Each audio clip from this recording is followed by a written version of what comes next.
Assalamualaikum warahmatullahi wabarakatuh. Waalaikumsalam warahmatullahi wabarakatuh. Tanpa mengurangi rasa hormat kepada para hadirin dan guru kami yang terhormat, guru kita semua, Ustadz Badruz Zaman SPDI. Selanjutnya dalam kegiatan pesantren Ramadan, kita akan kembali memulai kajian materi dalam pembahasan Ta'lim Muta'alim. Sebelum materi dimulai, izinkan saya memperkenalkan pembicara kita selanjutnya terlebih dahulu. Mohon izin Ustadz. Yang terhormat Ustadz Badruz Zaman SPDI, tempat tanggal lahir Bangkalan pada tanggal 6 Juli 1988, berstatus sudah menikah. Oh belum guys.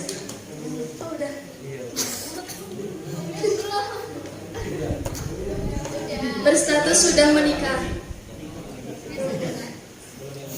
Oh belum, yang kedua kali. Alamat tempat tinggal Suasembada Barat nomor 47 Kebun Bawang Tanjung Priok.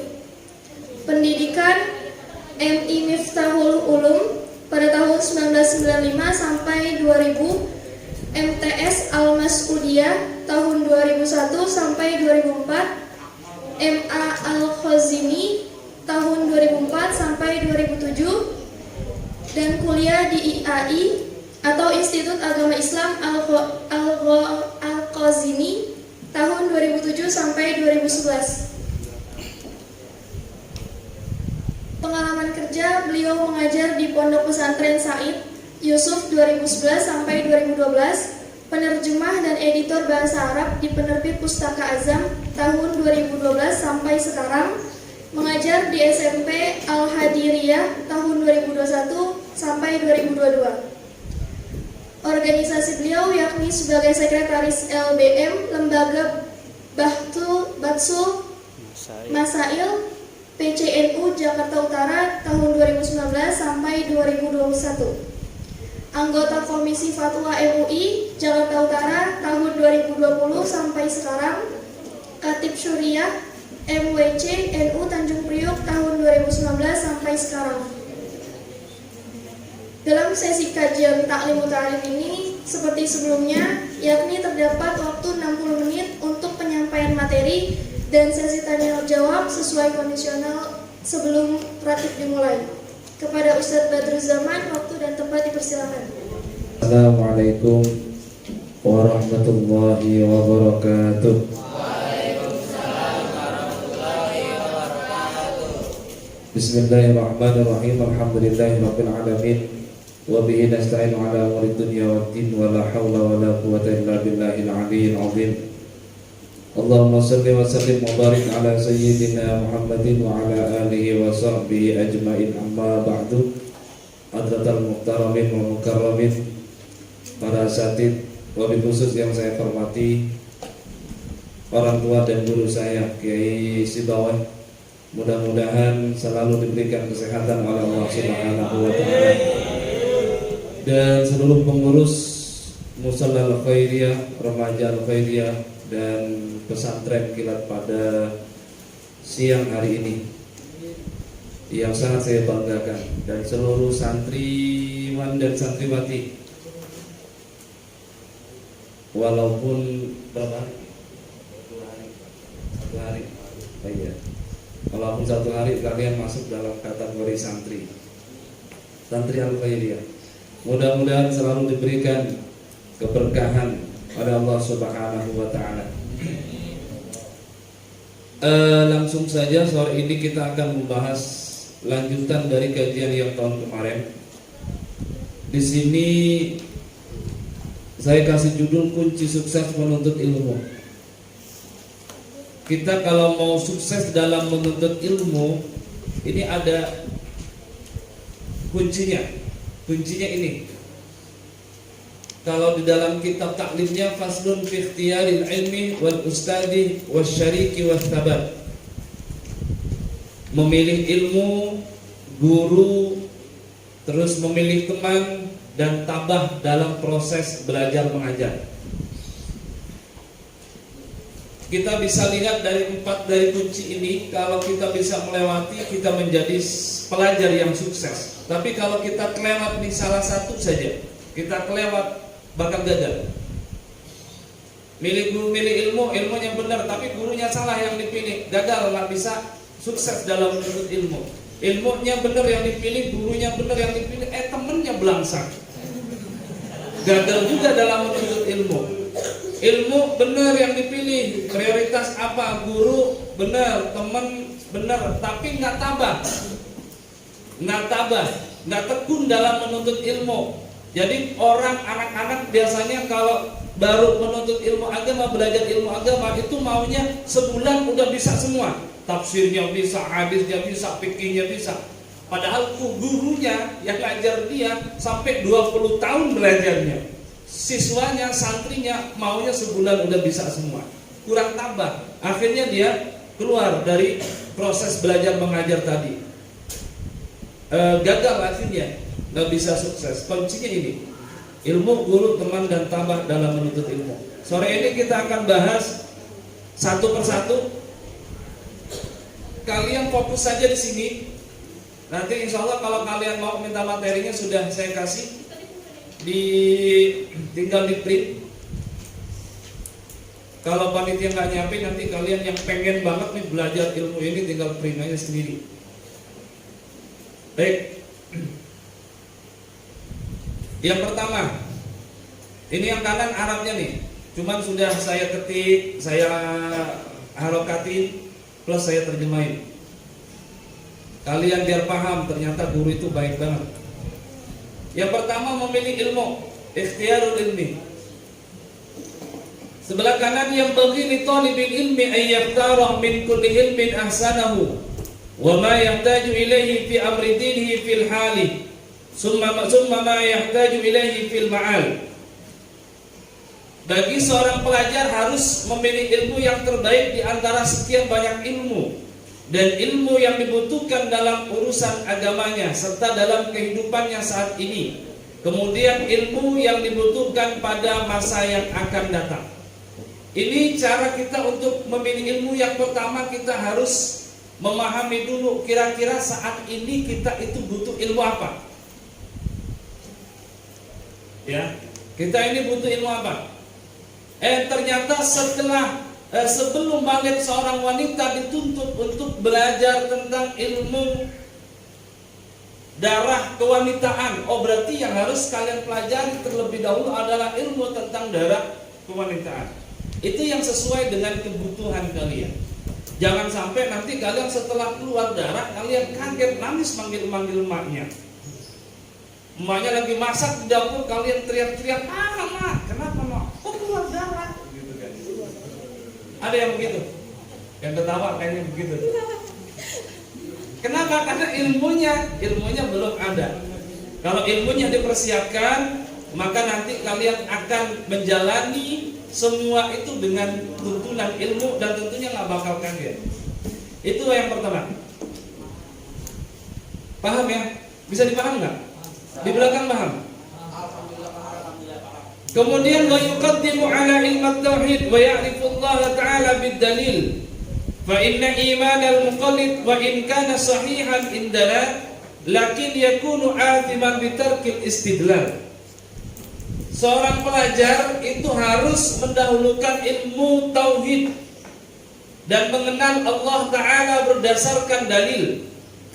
Karena iman orang yang taklid tanpa mengetahui dalilnya, sekalipun sudah sah menurut pendapat kita, pendapat ahli sunnah wal jamaah, namun ia tetap berdosa lantaran meninggalkan usaha mencari dalil. Kalian lahir kemudian tumbuh dewasa, yang dituntut pertama kali adalah kalian agar beribadah kepada Allah Subhanahu wa ta'ala. Karena kalian dituntut beribadah kepada Allah Subhanahu wa ta'ala, berarti yang pertama kali kalian harus pelajari adalah ilmu tentang ketuhanan. Dalam hal ini disebut dengan ilmu tauhid. Jangan sampai kalian memikirkan Tuhan yang kalian sembah itu macam-macam karena tauhidnya belum kuat. Kan ada ajaran-ajaran yang sekarang akhirnya seperti orang-orang Buddha atau orang-orang Hindu. Ngakunya Islam tapi pemahamannya seperti mereka. Kenapa? Karena ilmu tauhidnya kurang kuat. Ada ketika kalian diajarkan untuk sholat agar khusyuk misalnya. Ketika kalian sholat diajarkan agar kalian sholatnya khusyuk, kalian diajarkan untuk membayangkan Tuhan. Lah akhirnya kalian membayangkan Tuhan, coba kira-kira yang dibayangkan itu siapa? Bisa nggak Allah dibayangkan? Kalian ngelihat saya hari ini, kemudian besok kalian kalau kangen tinggal merem ngelihat saya, bisa? Misalnya, kenapa bisa begitu? Karena pernah melihat langsung.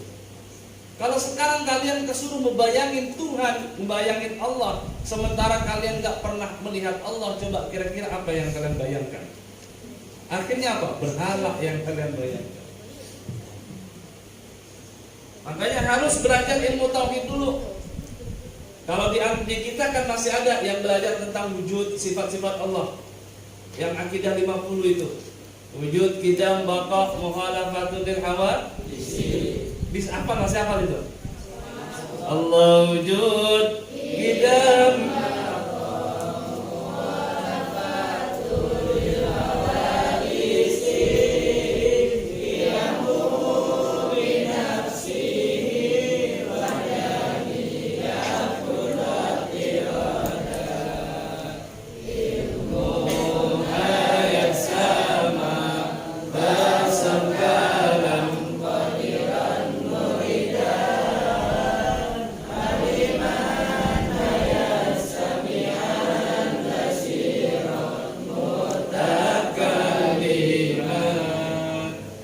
dipahami, ya, itu dipahami. Karena itu dasar kita dalam ilmu tauhid. Kemudian selanjutnya, wa yaftaru al-atiqa dunal muhdasat. Qalu 'alaikum bil atiq wa iyyakum wal muhdasat. Wa iyyaka an tashtaghilah bihadzal jadal alladhi dawara ba'da inqiradil akabir minal ulama. فإنه يبعد الطالب عن الفقه ويضيع العمر ويورث الوحشة والعداوة وهو من أشرط الساعة وارتفاع العلم والفقه كذا ورد في الحديث. Harus ilmu pertama yang kalian prioritaskan itu adalah ilmu kuno. Ilmu kuno itu maksudnya apa? Ilmu yang tidak ada pada sejak zaman Nabi, sejak sahabat, tabi'in dan tabi'ut tabi'in. Bukan ilmu baru, ilmu yang tidak ada di zaman mereka. Kira-kira ilmu-ilmu yang pada zaman Nabi itu apa? Tentunya ilmu agama. Itu harus menjadi prioritas. Bukan berarti kita anti kepada ilmu-ilmu baru, ilmu-ilmu sains, kemudian ilmu-ilmu teknologi dan macam-macamnya. Bukan berarti kita anti. Tapi yang harus kita prioritaskan adalah agamanya dulu. Agama jadi dasar, baru nanti kita akan belajar ilmu-ilmu yang lain. Harusnya begitu, idealnya. Kemudian diingatkan juga, para ulama berkata, hendaklah kalian senantiasa menekuni ilmu kuno dan berhati-hati kalian terhadap ilmu baru. Tinggalkanlah ilmu berdebat. Ilmu debat, orang-orang yang baru belajar agama biasanya itu penyakitnya satu nih, suka debat. Apalagi anak-anak remaja, yang baru-baru suka belajar ilmu-ilmu agama. Kadang gurunya yang ngajarin ngaji tahunan sampai diajak debat. Kenapa? Biasa. Karena orang kalau sama kayak orang belajar silat, ya enggak? Belajar silat, kalian baru belajar sehari, 2 hari, dicolek dikit, keluar enggak silatnya? Keluar, susah gitu kan. Kenapa? Karena baru belajar. Tapi kalau udah paham, udah jadi masternya, biasa aja. Dipukul juga biasa aja. Paling tinggal sentil udah roboh lawannya. Sama orang yang baru belajar agama begitu, suka debat. Jadi bagaimana caranya mengalahkan lawan kita, lawan debat kita. Bahkan sampai kadang Tuhan saja diperdebatkan oleh orang-orang yang baru belajar agama. Tuhan diperdebatkan. Kurang hebat gimana? Makanya ilmu debat harus kalian hindari. Pokoknya kalian ketemu sama orang, sama siapapun yang ngaku paham tentang agama kemudian ngajak kalian debat, itu nggak perlu diladeni. Tapi kalau konsultasi masalah agama tetap harus dilakukan. Ya, harus dibedakan antara debat dengan konsultasi. Debat harus dihindarkan. Kenapa harus dihindarkan? Karena kalau kalian sibuk untuk mencari ilmu tentang cara berdebat, bagaimana cara mengalahkan lawan debat, itu kalian bakal nggak sempat nanti belajar ilmu fikih. Kalian akan menyia-nyiakan umur dan akan menimbulkan kebrutalan, permusuhan. Ini kan akhirnya kalau sudah debat kalah, akhirnya main fisik. Kalau ilmunya kalah, akhirnya main fisik. Mentang-mentang lawan debatnya hitam, dibilang apa?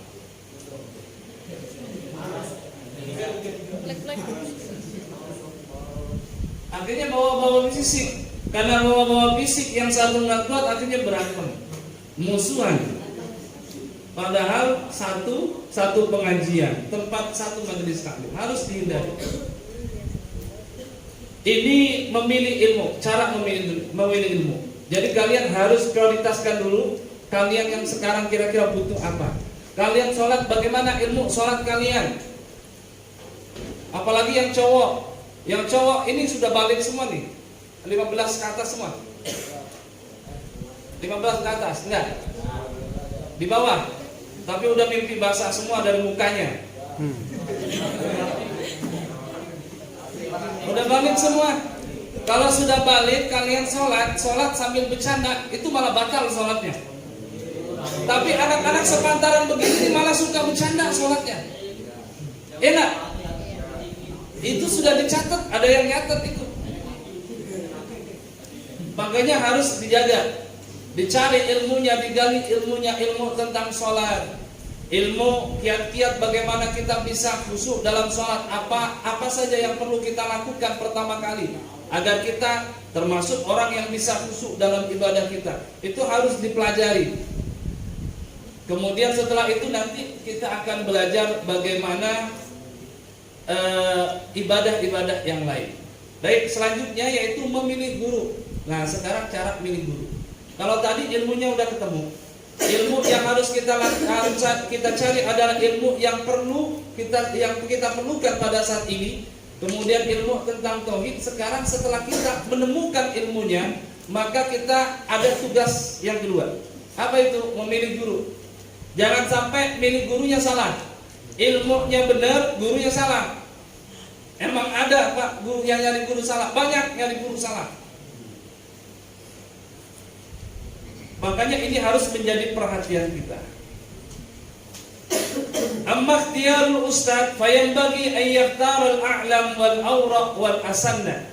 Kama ikhtara Abu Hanifah rahimahullahu taala hina idin Hammad bin Sulaiman ba'da ta'ammul wa tafakkur. Dalam memilih guru, hendaknya yang dipilih adalah guru yang lebih alim. Jelas, kalau lebih alim jelas. Kalian kalau nyari guru, tentunya kalian harus nyari guru yang lebih alim daripada kalian. Kemudian nyari guru yang aura, paling wara. Wara itu menjaga diri dari halal haram. Itu namanya wara. Kalau haram ditinggalin, kalau halal diambil, itu namanya wara. Bukan dua-duanya sama-sama diambil. Yang haram kantong kiri, yang halal kantong kanan. Itu bukan wara. Itu yang kedua. Kemudian yang ketiga, usianya lebih tua dari kita. Ini kalian sekarang usianya lebih tua apa enggak sama Kesi Bawe? Udah benar. Berarti kalau lebih tua udah benar. Jangan sampai nyari guru yang lebih muda dari kalian. Kenapa? Karena kalau kita nih cenderung meremehkan orang yang lebih muda usianya di bawah kita. Benar nggak? Kalian suka meremehkan teman yang usianya di bawah kalian. Apa sih, masih bocah aja nih. Emang lu tahu apa? Anak baru kemarin, padahal mah beda setahun 2 tahun.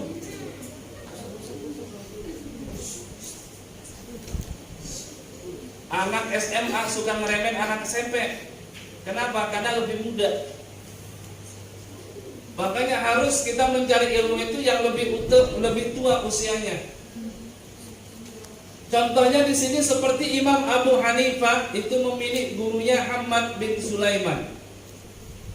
Ini setelah memilih guru Hammad bin Sulaiman, ini dilakukan setelah Abu Hanifah itu meneliti dan bertafakur.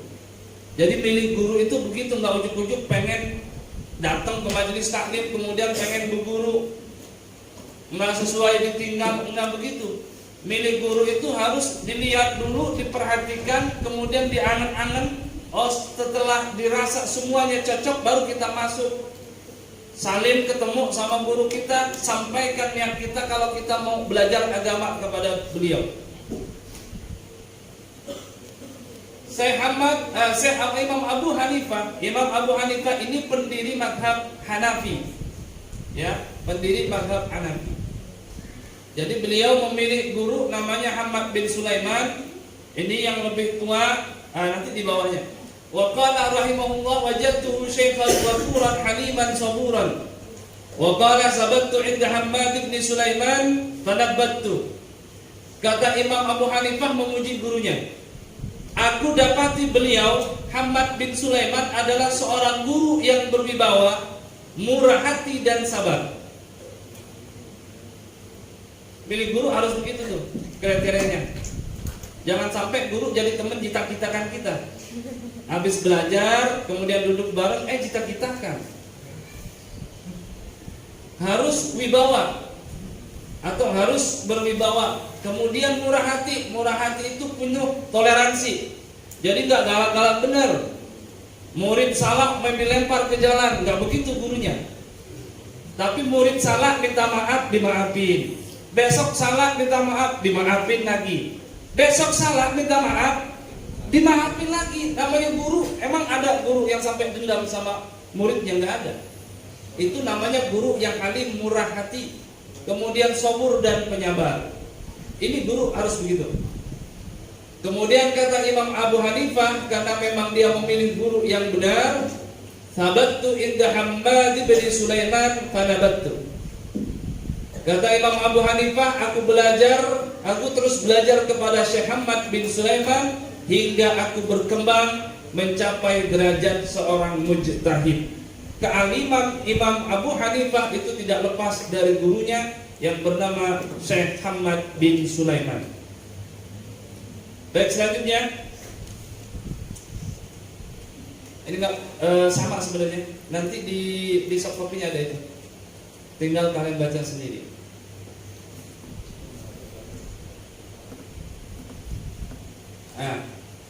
Yang di bawah nih. Yang nomor 2, wa hakadha yang bagi ayyushawira fi kulli amrin. Jadi ada orang yang bermusyawarah kepada seorang hakim, seorang yang ahli hikmah, orang yang bijaksana. Dia bermusyawarah, nanya bagaimana kira-kira kalau saya belajar ke sini, bagaimana kira-kira kalau saya belajar ke situ. Itu orang-orang dulu tuh begitu belajarnya. Jangan sampai kalian melihat guru, kayaknya bagus nih. Kenapa bagusnya? Surbannya gede, kayak ban Vespa. Akhirnya belajar ke dia. Ternyata aliran sesat. Kenapa? Karena nggak musyawarah. Kalian juga melihat orang pakai jubahnya licin misalnya. Kalian nanya, mantep nih, kenapa? Jubahnya licin, tangannya wangi. Iya, orang pakai parfum, gimana nggak wangi? Kalian belajar, ternyata ajaran sesat. Harus musyawarah dulu. Kalian tanya, kalian selepas lulus SMP, Atau kalian mau pesantren, kalian tanya dulu ke guru kalian yang ada di sini, Ki Sibawe. Main ke rumahnya, datengin beliau, tanya, Kiai, saya mau mondok ke ini, pesantren ini, kira-kira menurut Kiai gimana? Pahamnya benar apa enggak? Ajarannya benar atau tidak? Harus begitu. Karena ada murid dulu yang di Tanah Abang itu, dia pesantren di Bogor. Pesantren di Bogor, katanya di Bogor itu gratis. Ini hobinya orang-orang Jakarta nih, kalau nemu gratisan, nggak mikir dulu, langsung diambil. Dia pesantren di Bogor gratis, setelah pulang ternyata sama keluarganya, sama nama-nama keluarganya itu lupa semua. Ini beneran nggak dongeng? Dia lupa semua sama nama-nama keluarganya. Jadi ketemu sama emaknya lupa, ketemu sama bapak, nama bapaknya lupa. Ternyata setelah diselidiki mereka ternyata pesantren itu adalah gembong dari jihadis, kelompok jihadis. Kelompok jihadis mereka yang selalu menyerukan untuk berjihad di jalan Allah. Ada mall dibom, rumah sakit dibom. Itu kelompok itu. Akhirnya anak ini tadi yang mondok dicuci otaknya. Jadi kalau kayak laptop install ulang. Jadi nggak ada sama sekali di situ. Memorinya kosong. Akhirnya nama dia sendiri diganti. Kemudian nama-nama guru-gurunya saja yang dikasih tahu. Ini nama si A, ini adalah guru besarmu. Dia adalah penyelamatmu. Dia adalah pembimbingmu. Jadi yang ada di memori cuma itu. Hari pulang ke rumah lupa, nama emaknya, nama bapaknya lupa. Makanya kalau mau cari gurunya harus musyawarah dulu sama orang yang paham. Kalian di sini alhamdulillah sudah punya guru, musyawarah dulu sama guru kalian. Kalau orang tua kalian paham juga, musyawarah sama orang tua kalian. Jangan sampai milih sendiri nanti akhirnya salah guru. Sekarang banyak ajaran-ajaran aneh-aneh. Apalagi akhir zaman, hidup di Jakarta ajaran aneh-aneh. Harus diperhatikan. Harus kalian pilih guru yang tetap pahamnya paham ahli sunnah wal jamaah, sama seperti guru-guru kita dulu.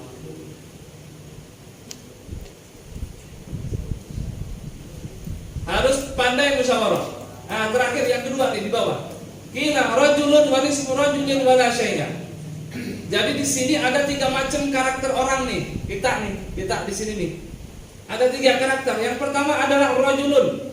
Orang laki-laki atau orang sempurna. Itu namanya rajulun. Jadi rajulun itu orang yang sempurna. Arti bahasanya seorang laki-laki jantan gitu. Kemudian wa nisfu rajulin. Nisfu rajulin orang yang setengah sempurna. Jadi laki-laki tapi agak melehoi gitulah. Gambarannya. Jadi kalau manggil bukan ton, bukan begini. Tadi gimana?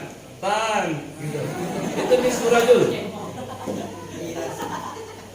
Kemudian yang terakhir wala syai'a. Bukan apa-apa, enggak sempurna. Yang dimaksud dengan orang yang sempurna itu siapa? Ar-rajulu man lahu ra'yun sha'ibun wa yushawir. Laki-laki sejati, orang yang sempurna itu adalah orang yang memiliki pendapat dan dia mau bermusyawarah. Itu laki-laki sejati, itu sempurna.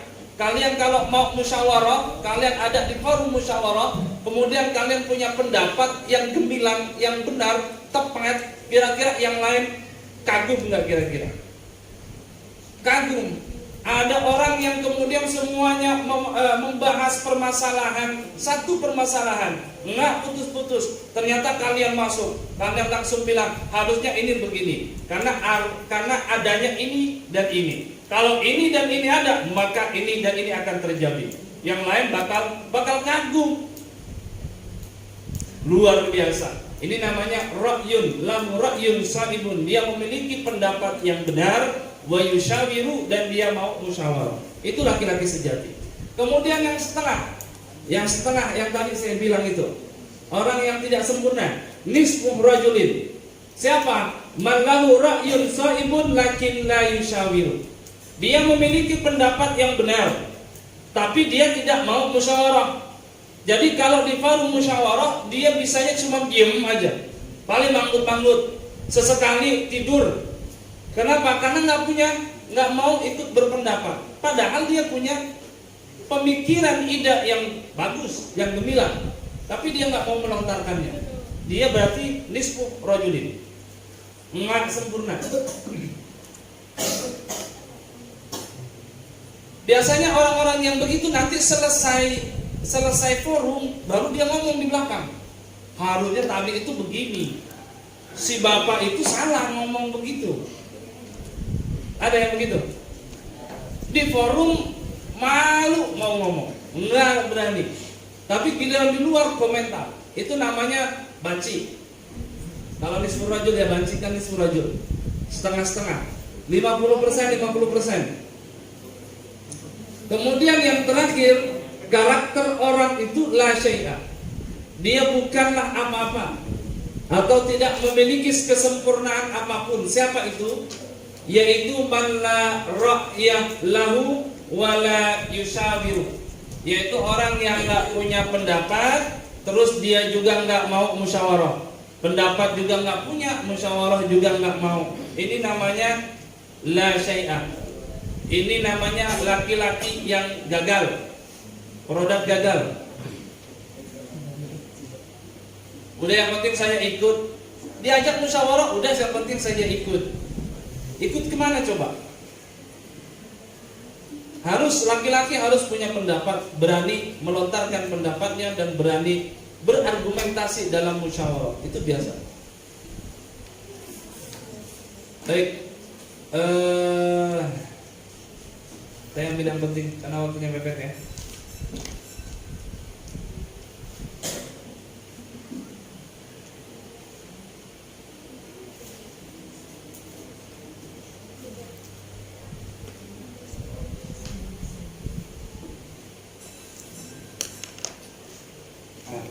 Tadi saya bilang harus tabah. Milih guru harus hati-hati, makanya biar tidak cepat pindah guru, pindah tempat belajar. Kenapa? Alasannya ini.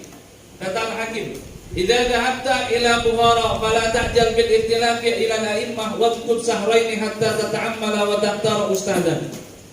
Kata orang bijaksana yang tadi disebutkan oleh Imam Abu Hanifah, kalau kamu pergi ke Bukhara untuk belajar ilmu, maka jangan tergesa-gesa bolak-balik belajar kepada para ulama.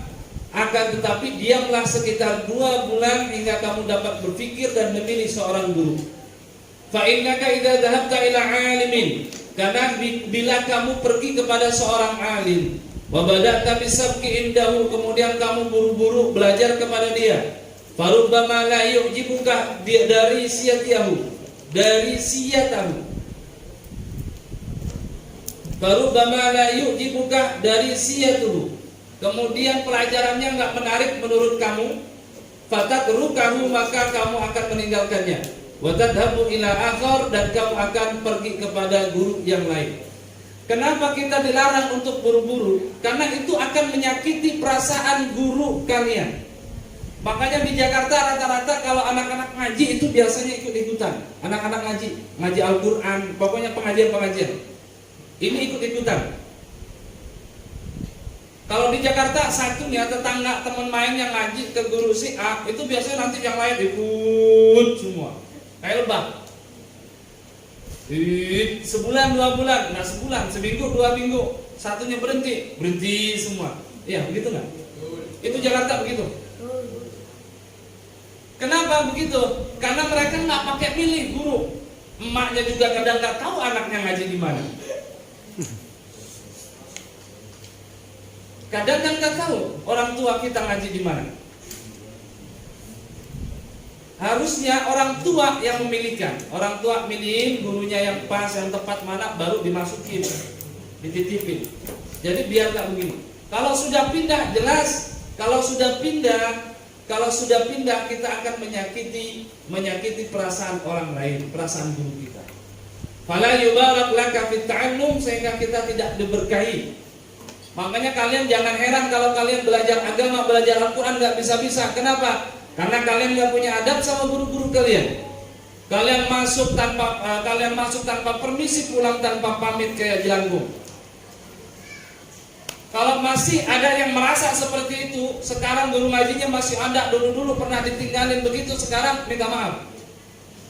Biar kalian dapat keberkahan. Belajar Al-Quran padahal ada kuncinya cuma 3. Al-Quran itu kuncinya cuma 3. Tapi susahnya minta ampun. Lidah ini nggak bisa digerakin. Kunci Al-Quran cuma 3, kan panjangnya aja yang perlu kita perhatikan. Ada fathah ketemu alif, ada dhammah ketemu waw sukun, ada kasrah ketemu ya sukun, kan cuma itu aja. Kuncinya berapa? 3. Yang 3 aman, yang lain aman baca Al-Quran. Tapi kenapa kita susah baca Al-Quran? Yang panjang dipendekin, yang pendek dipanjangin. Ditanya, itu panjang apa pendek? Pendek Pak Ustaz. Ini pendekin, kenapa dipanjangin? Kenapa susah begitu? Barangkali fala yubarak laka fi ta'allum. Barangkali kalian gak diberkahin dalam mencari ilmu. Kenapa kalian gak pernah menghargai namanya guru? Kalian masuk ke guru, kemudian gak cocok, seminggu 2 minggu hilang tanpa kabar. Masuk lagi ke guru yang lain, begitu juga gak cocok, hilang tanpa kabar. Kadang ada ditegur sedikit tersinggung, ditinggalin guru tanpa kabar. Akhirnya gak diberkahin. Makanya hati-hati cari guru. Kalau ada kalian yang dulu seperti itu, datang sekarang minta maaf ke gurunya, minta ridhonya. Kalau enggak berarti kalian fala yubarak, enggak akan mendapatkan keberkahan. Itu dalam mencari guru. Kemudian ini yang terakhir apa enggak ya? Sabar dan tabah. Ini yang terakhir kayaknya. Sabar dan tabah. Kalau tadi ilmu sudah kita cari yang pas. Oh, ini teman belum?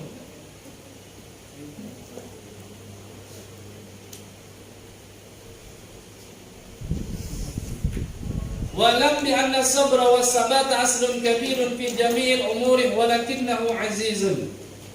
Ini kalian kunci yang ketiga, setelah kalian milih guru, setelah kalian milih ilmu, milih guru, maka yang harus kalian lakukan berikutnya adalah sabar dan tabah. Kalian harus sabar sama guru. Harus sabar. Ketahuilah kesabaran dan ketabahan merupakan pangkal yang paling utama dalam segala urusan. Namun susah sekali. Kalian ini setiap urusan mesti harus sabar.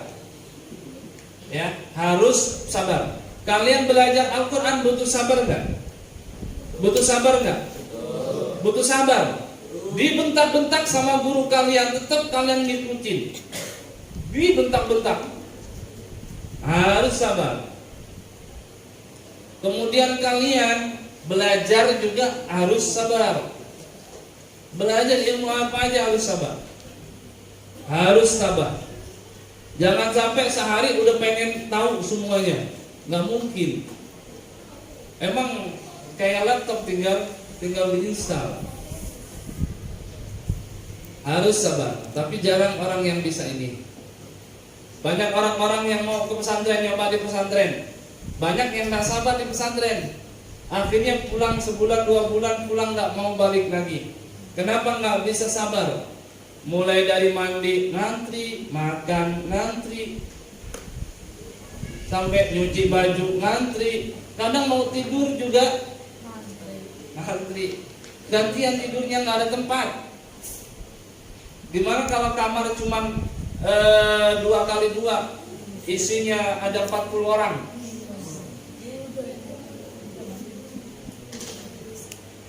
Nggak sabar di situ. Harusnya sabar. Di sini ada syair, likulli sya'win ula harakatu walakin azizun fir rijali sabatu. Orang itu semua pengen jadi orang yang mulia. Coba saya tanyakan yang hadir pada sore hari ini, ada nggak kira-kira yang mau jadi orang belangsak? Ada ingin jadi orang yang celaka? Ada yang mau jadi orang miskin? Cita-citanya saya jadi ini, cita-cita saya pengen jadi orang miskin gitu misalnya. Nggak ada, pasti semua pengen mulia. Semuanya pengen mulia. Tapi jarang orang yang mau sabar dan tabah. Ya enggak? Jarang orang yang mau sabar dan tabah. Ada syairan tamannaita an tumshi fakihan munadiran bighairi ana'in fal jununu fununu.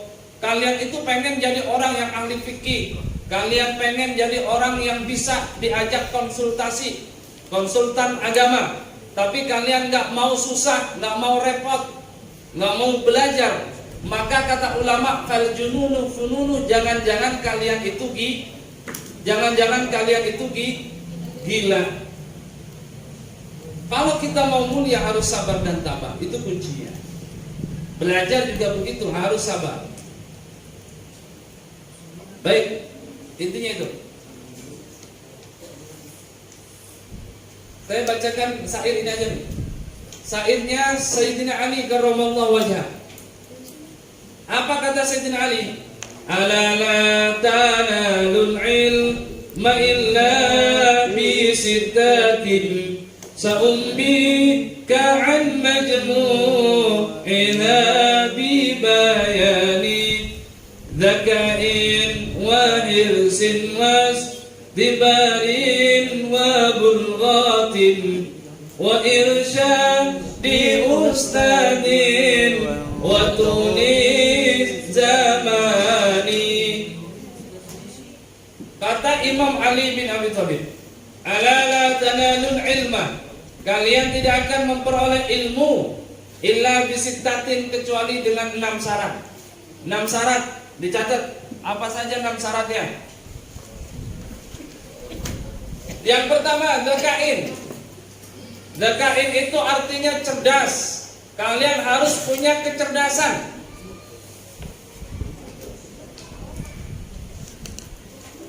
Kemudian yang kedua, berkeinginan kuat, hirsin.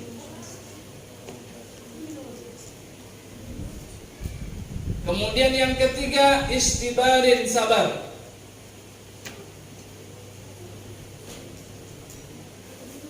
Yang keempat, bulghatin. Bulghatin apa? Biaya atau modal.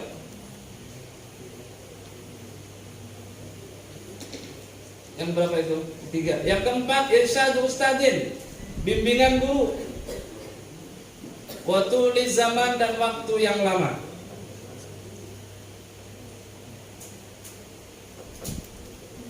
Ini syarat yang harus kita lakukan. Yang pertama, kalau kita mau memperoleh ilmu, itu syarat yang pertama harus cerdas. Cerdas itu bisa nangkep pelajaran. Kalau otaknya licin alias tumpul, itu susah. Modal pertama harus cerdas. Kemudian modal yang kedua, hirsin. Hirsin itu artinya adalah berkeinginan kuat, punya keinginan yang besar. Biasanya nih, cerdas nih nomor 2. Anak yang gak begitu cerdas tapi dia punya keinginan kuat, dia bakal sukses.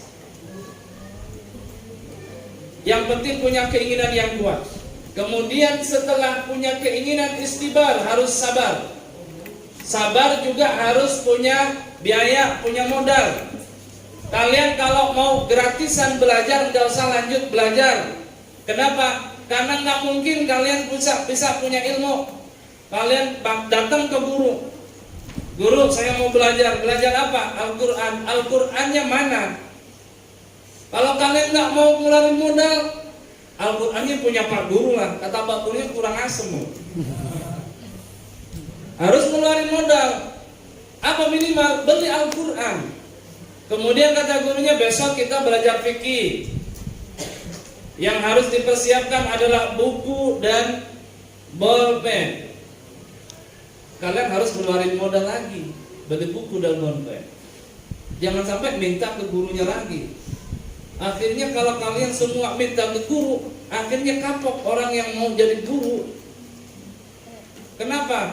Miskin akhirnya. Semuanya minta ke guru. Sampai minum di majelis juga minta ke guru. Harus pakai bulghah, pakai modal. Kemudian yang ketiga, yang keempat, irsyadu ustadzin. Yang kelima ya, ustadzin harus ada bimbingan guru kalau mau belajar. Jangan kalian belajar sendiri. Anak-anak remaja biasanya ada tuh yang baru-baru belajar agama pengennya ilmu sakti. Ada yang begitu. Jadi pengen ilmu sakti. Sakti bagaimana? Kanuragan. Sentil dikit langsung geblak. Sentil dikit langsung ambruk lawannya. Akhirnya apa? Belajar kemana-mana itu. Sampai di internet juga dicari.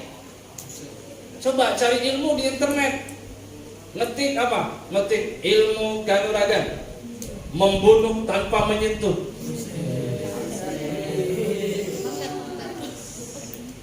Akhirnya ada ajiannya di internet, dipelajari, dibaca, diamalin. Ternyata apa? Gila. Kenapa nggak ada gurunya? Harus ada bimbingan guru.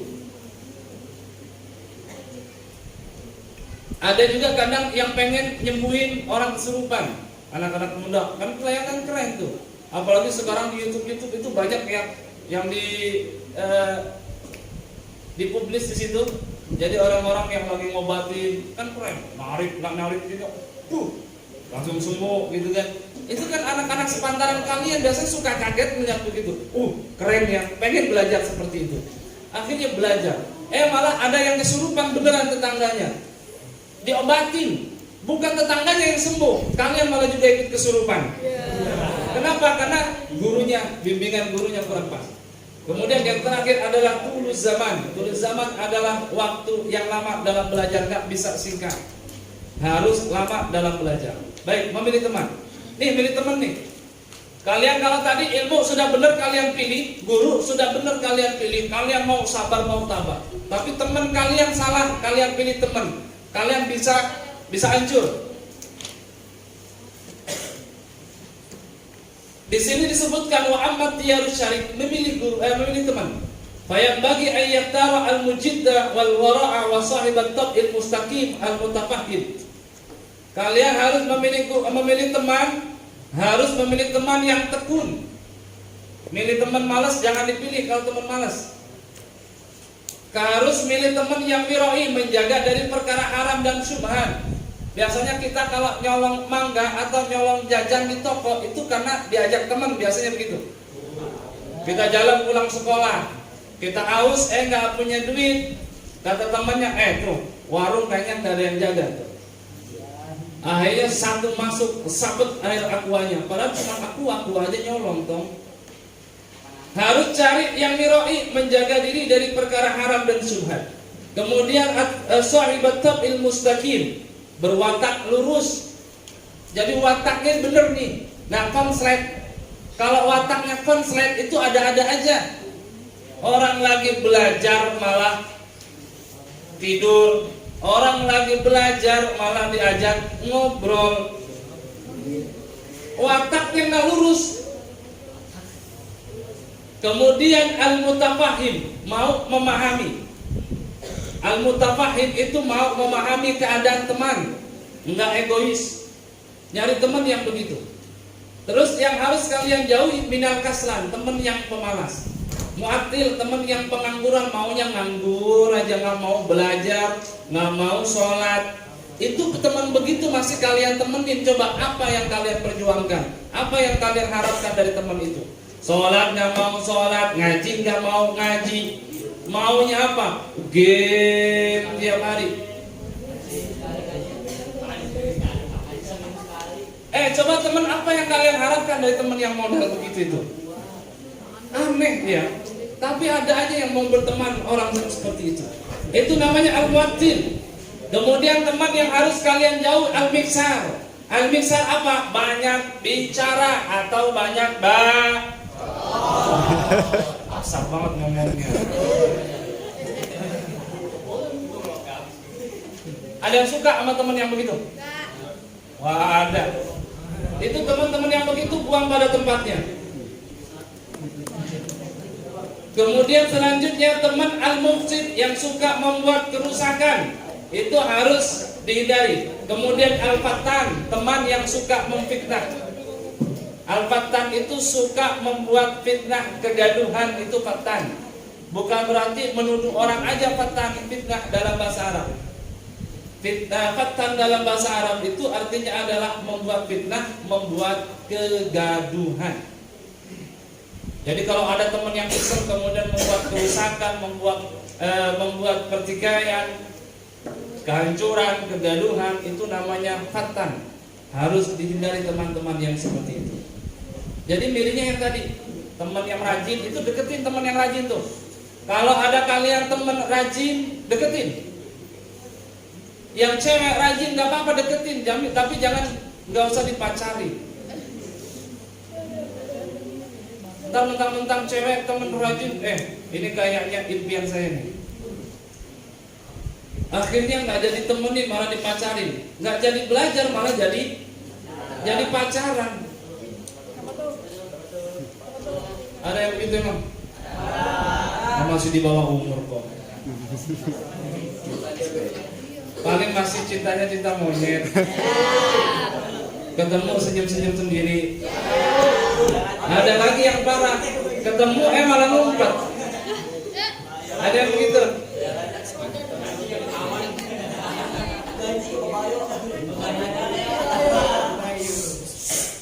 Jadi al-mujid itu harus dijadikan teman kalian.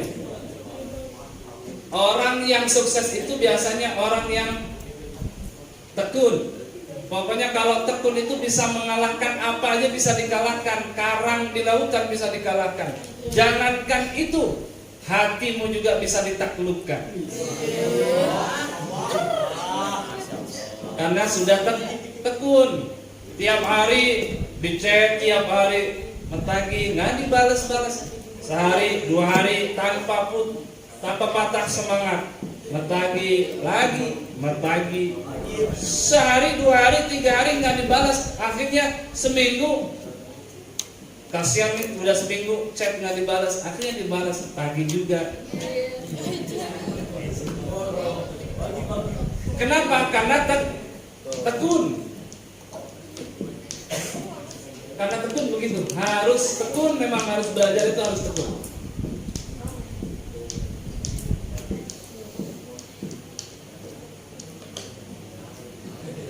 Jadi syairan dibaca sendiri.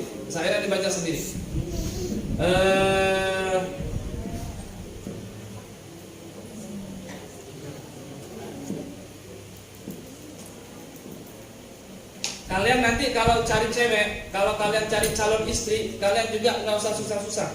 Lihat teman dekatnya. Atau kalian mau nilai calon suami kalian, nggak usah jauh-jauh. Lihat teman dekatnya. Kalau teman dekatnya itu rajin di musola, oh berarti ini pasti soleh nih. Pasti pinter nih ngajinya nih. Minimal puasa bisa khatam 3-4 kali nih selama puasa. Jangan diaminin, memang ini doa. Seminggu sekali. Kalau temannya disuka di musola begitu. Calon istri juga begitu, dilihat temannya. Kalau temannya suka ngurumpi, udah nggak usah dilanjut kalian hubungannya. Langsung diselesaikan saat itu juga. Kenapa? Karena kalau istri suka ngurumpi itu susah, rumah kalian nggak bakal terurus, kalian juga nggak bakal terurus. Kerjaannya ngerumpi mulu. Harus cari yang al-mujiddan, yang tekun.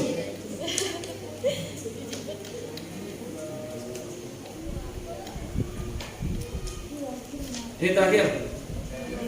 Qala Nabi sallallahu alaihi wasallam, kullu mauludin yuladu 'ala al-fitrah, 'ala fitratil Islam, illa anna bawahu yuhawidanihi wa yunassiranihi wa yumajjisanihi. Setiap kalian yang dilahirkan, setiap manusia dilahirkan itu dalam keadaan suci, kecuali ibu bapaknya yang mau menjadikan dia Yahudi, menjadikan dia Nasrani atau Majusi.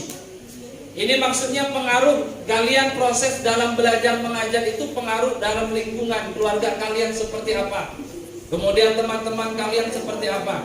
Itu yang menentukan semua adalah teman keluarga kalian dalam rangka kalian menuntut belajar ilmu. Ini sukses atau tidaknya itu tergantung dari teman-teman kalian itu. Demikian kurang lebih.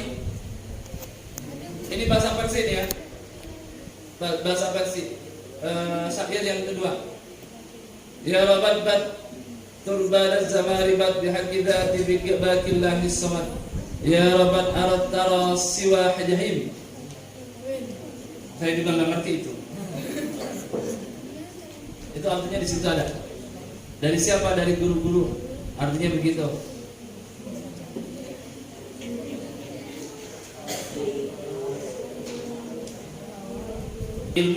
Ilmu apa yang harus kita pelajari terlebih dahulu, kemudian bagaimana yang kita harus mencari guru, kemudian bagaimana cara kita mencari teman, dan terakhir kita harus tabah dan sabar dalam menuntut ilmu. Karena waktu, saya akhiri kurang lebihnya. Ada sesi tanya jawab?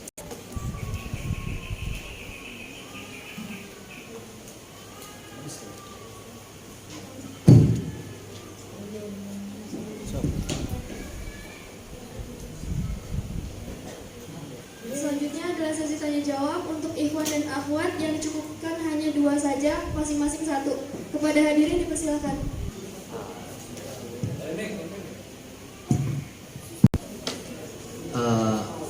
Adel, maaf mau nanya 2 pertanyaan boleh? Boleh, satu aja. Kan 2 orang. Yang dibacain bukan pertanyaannya orangnya. Tapi alangkah baiknya. Assalamualaikum warahmatullahi wabarakatuh. Ustadz, saya izin bertanya. Nama saya Zaki Al-Bari dari Rima. Jadi gini Tat, standarisasi dari pertemanan zaman sekarang itu kan orang yang males sama yang kadang suka buat rusuh gitu Tat.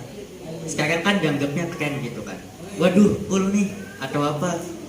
Tapi sebaliknya kan kayak orang rajin atau mungkin sering bertanya ke guru, kadang dianggap kayak ini orang apa sih, caper. Nah, jadi juga kadang suka nggak enakan gitu Tat, karena pengen gitu punya teman tapi takut dijauhin ya kan, karena kita nggak bisa ikut dia atau apa. Nah, tips milih teman Tat di zaman sekarang itu biar bisa gitu milih-milih teman, biar nggak ikut-ikutan juga kayak mereka, sama tips biar tegas gitu buat meyakinin diri sendiri, harus bisa jauhin orang ini gitu, gimana gitu Tat, tanpa takut dijauhin sama temen itu. Itu sih Tat, terima kasih. Assalamualaikum warahmatullahi wabarakatuh. Perkenalkan, nama saya Dini Febriani dari Rima. Izin bertanya Ustaz, bagaimana penjelasan terkait apa saja adab dalam menuntut ilmu, khususnya bagi usia anak yang sekiranya belum termasuk remaja, dalam merujuk pada kitab Ta'lim. Terima kasih Ustaz. Wassalamualaikum warahmatullahi wabarakatuh. Tipnya kan tadi udah dijelasin. Tipnya yang nyari teman itu harus cari teman yang lembut jiddah, yang tekun, yang rajin. Tapi sekarang biasanya kalau anak-anak remaja sepantaran kalian kan suka minder, dibilang sok suci lu, sok rajin, norak. Kalau dibilang kalau sudah rajin ke masjid, rajin ke musola, rajin ke majelis taklim, nggak cool, nggak gaul. Kenapa? Nggak pernah nongkrong di pinggir jalan. Ada lagi yang lebih gaul lagi, apa? Kalau ketabrak di jalanan.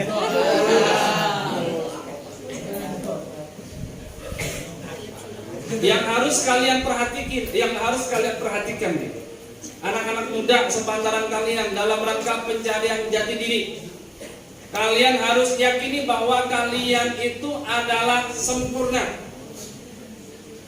Kalian harus yakini kalian itu sempurna. Orang ganteng nggak ada kecuali kalian. Nggak benar, tanemin di hati kalian, tanemin seperti itu. Orang baik, kalian jadi orang baik, tapi jangan merasa paling baik. Orang baik, ya kalian orang baik. Orang soleh, kalian orang soleh. Jadi mindset seperti ini, cara pikir seperti ini harus ditanamkan. Karena memang kadang anak remaja itu suka ngaca kepada orang lain, kepada temennya. Dia nggak mau, malas melihat diri sendiri. Kayaknya diri sendirinya membosankan, membingungkan, kucel, kusut. Pokoknya nggak ada baik-baiknya. Akhirnya apa? Dia ngacanya kepada orang lain. Dilihat, ini cool nih, keren nih. Kenapa? Semalam mabok, Mabok keren. Gila, mabok tuh gila. Itu harus tanamkan. Makanya kata nyanyian dulu orang Arab apa? Kun anta. Ya. Ada yang apa kun anta? Lagu kun anta. Jadilah diri sendiri. Itu kuncinya. Tip agar kalian nggak salah dari teman. Kalau kalian sudah kuat nih, kalian sudah pahamin diri sendiri, nanti teman-teman yang lain yang baru-baru datang ketemu sama kalian cocok nih teman, akhirnya kalian bakal jadi teman sehidup semati. Jadi GS kental pokoknya. Kalau sudah ketemu sama, makanya kalian harus ngacak dulu. Jadi kun anta tadi, jadilah diri sendiri. Itu yang pertama. Tadi yang kedua apa?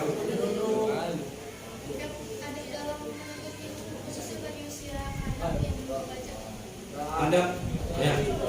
Ada dalam menuntut ilmu khusus anak-anak. Anak-anak itu karena memang belum ada tanggungan apa-apa ya. Baik itu secara sosial ataupun agama. Anak-anak coba kalau ada anak kecil belum balik kencing di musola, kira-kira dimarahin enggak? Kok dimarahin? Kan anak-anak. Emang ada yang marahin anak-anak? Agama aja masih mentoleransi. Anak-anak sholat Allahu Akbar. Agama dosa nggak? Anak-anak enggak ditoleransi. Namanya juga anak-anak. Akhirnya apa? Pas ada temannya sujud, namanya anak-anak, temannya sujud, kakinya ditarik. Itu agama nggak masalah. Kenapa? Karena masih anak-anak. Lah, yang menjadi tanggungan pada saat mereka belum balik itu siapa? Orang tuanya. Ya, ayah dan ibunya. Makanya kalau ditanya bagaimana adab anak-anak yang belum balik dalam proses belajar mengajar dalam kajian taklimul muta'allim, maka semua tadi peranan tadi, kunci sukses tadi yang kita pelajari itu harus digantikan oleh orang tuanya. Milih ilmu, orang tuanya yang harus milihin. Tempat anak mau masukin TK, orang tuanya harus milihin, dilihat dulu TK-nya. Jangan sampai TK cuman kerjanya jalan-jalan aja, nggak pernah belajar baca. Bulan ini jalan ke sono, bulan ini jalan ke sini. Udah rumah ngontrak, kena COVID lagi. Lengkap banget ya.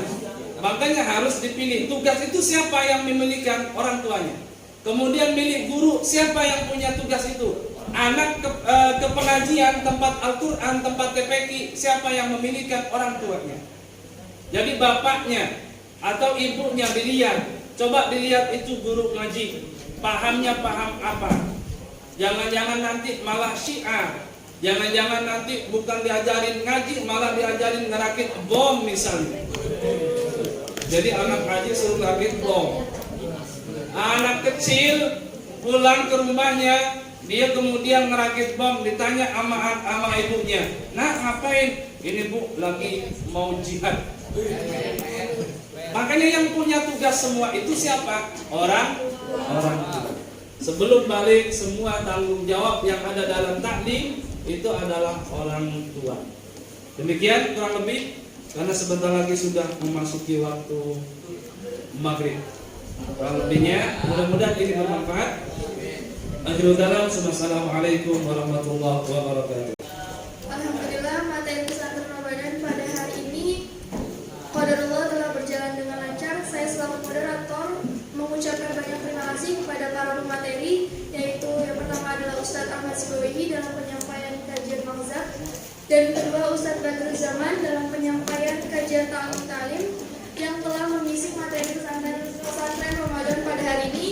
Semoga ilmu mulia yang beliau sampaikan bermanfaat bagi kita semua, khususnya bagi kita sebagai generasi muda dalam kehidupan masyarakat, dan dapat kita amalkan sebagaimana baiknya dan sebagaimana mestinya. Atas kelebihan dan kebaikan yang ada datang dari Allah Subhanahu wa taala, dan kekeliruan bahkan kekurangan yang ada jelas datang dari saya pribadi. Karena pastinya setiap manusia itu diambang lupa dan salah. Al-insanu mahalal khata wa nisyan, wabillahi taufiq wal hidayah wal ridho wal inayah. Akhtimu kalami wa fihi nihayati qauli ajibu salami. Wassalamualaikum warahmatullahi wabarakatuh. Ini kurang rapat tuh, kurang rapat. Maskernya dibuka lagi ini. Ayo, nggak apa-apa, ayo. Satu, tiga. Gaya bebas. Ayo. Lagi, satu, tiga. Paret, tapi kemana? Lagi dong, lagi. Kan tadi juga bang apa ya? Oke. Ahwan langsung ke atas aja ya, makasih.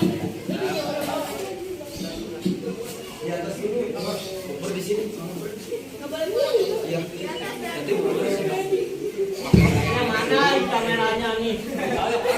Banyak uang.